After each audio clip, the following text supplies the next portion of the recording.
Fala pessoal, bem-vindos à nossa aula. Hoje a gente vai fazer uma investigação clínica profunda sobre as talassemias. Esse é um tema absolutamente crucial, focado naquilo que vocês vão precisar dominar agora para o internato e, claro, para as provas de residência. Vamos destrinchar como é que um defeitinho genético microscópico vira um quadro clínico gigantesco e complexo. O nosso roteiro de hoje está bem direto. A gente vai desde a cascata tóxica lá na fisiopatologia, passando pelo espectro clínico, eletroforese, até chegar naquela clássica armadilha de ambulatório com anemia ferropriva e fechar com o manejo da sobrecarga de ferro. Bora lá? Parte 1. Fisiopatologia. A cascata tóxica. Para você diagnosticar ou tratar qualquer doença, você tem que entender o mecanismo molecular por trás dela. E o nosso foco principal hoje é a beta-talassemia. O pulo do gato aqui é o seguinte: a talassemia não é só uma anemia onde faltam pecinhas, tá? É um defeito genético lá no cromossomo 11 ou no 16 que reduz ou zera a produção das cadeias de globina. Isso literalmente destrói toda a linha de montagem da hemoglobina normal. Mas antes da gente caçar o problema, a gente tem que ter o nosso basal normal na ponta da língua. Em um adulto saudável, a hemoglobina A é a dona do pedaço, representando de 96% a 98% do total.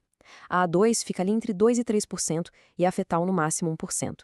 Guarda bem esses números porque qualquer desvio nessas porcentagens vai ser a nossa pista definitiva de diagnóstico mais para frente. E olha só como funciona essa cascata tóxica na beta-talassemia.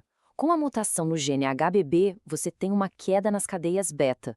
Isso deixa um monte de cadeia alfa livre, sobrando. E qual é o problema? Elas são instáveis e insolúveis, então elas começam a precipitar lá dentro do glóbulo vermelho. Isso gera um estresse oxidativo gigantesco, danifica a membrana e o resultado é uma destruição celular prematura ainda lá na medula. É o que a gente chama de eritropoiese ineficaz, que culmina nessa anemia microcítica hipocrômica clássica, com hemólise crônica. E aqui vai uma autêntica dica do professor para vocês anotarem e não esquecerem mais. O grande vilão dessa história toda não é só a falta da cadeia beta, é o acúmulo tóxico dessas cadeias alfa desemparelhadas. É justamente esse desequilíbrio alfa-beta que detona a membrana e gera todo aquele quadro arrastado que o paciente vai apresentar. Parte 2. O espectro clínico das talassemias. Então, como é que essa fisiopatologia se traduz no paciente ali na sua frente? A gravidade vai depender puramente da carga genética que ele herdou.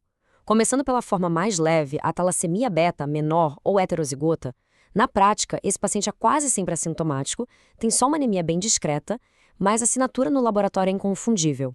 A hemoglobina A2 vai estar caracteristicamente alta, batendo lá entre 3,5% e 7,5%. Esse paciente vive super bem e não precisa de tratamento específico. No meio do caminho, a gente tem a talassemia intermediária. A nomenclatura atual prefere chamar de não dependente de transfusão. Esse paciente já tem sintomas, pode aparecer com um baço aumentado, uma icterícia leve e a hemoglobina costuma ficar entre 7 e 10. Mas o corpo é muito inteligente. Para compensar o defeito, ele dá um salto absurdo na produção de hemoglobina fetal, que pode chegar até 90%. E é isso que segura as pontas para ele não precisar de transfusão o tempo todo.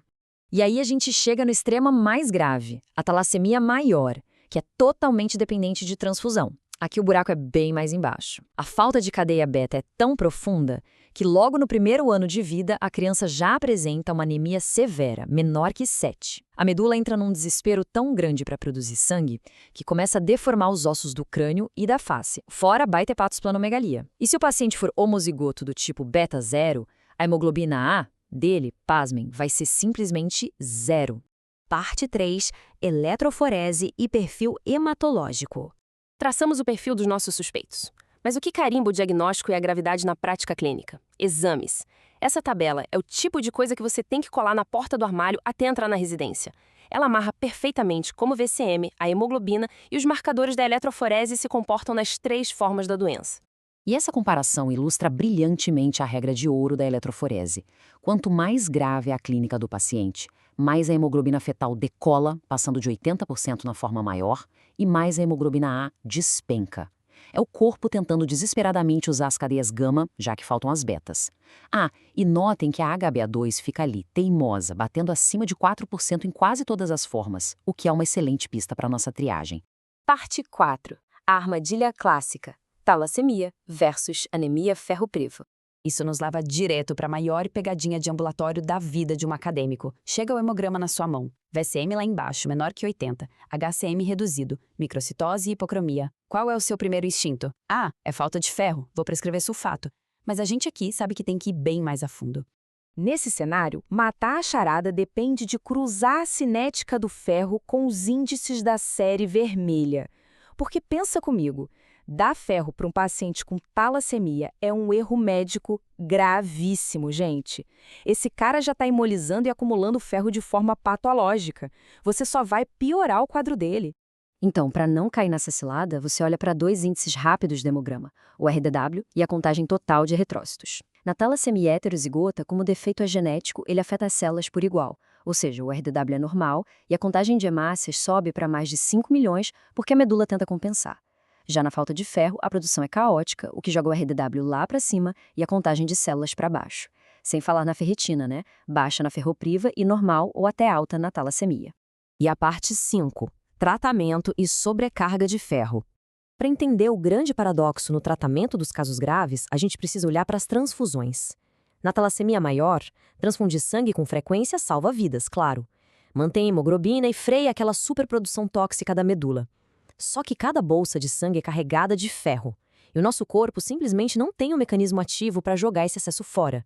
Então o ferro vai acumulando, detonando o coração, causando cirrose e até diabetes endócrino. Por isso, a sobrevida do paciente não depende só de receber sangue, mas sim de uma terapia de quelação de ferro muito rigorosa, usando drogas como a desferroxamina. Trazendo tudo isso para a nossa realidade de prática médica aqui no Brasil, é essencial lembrar da nossa história.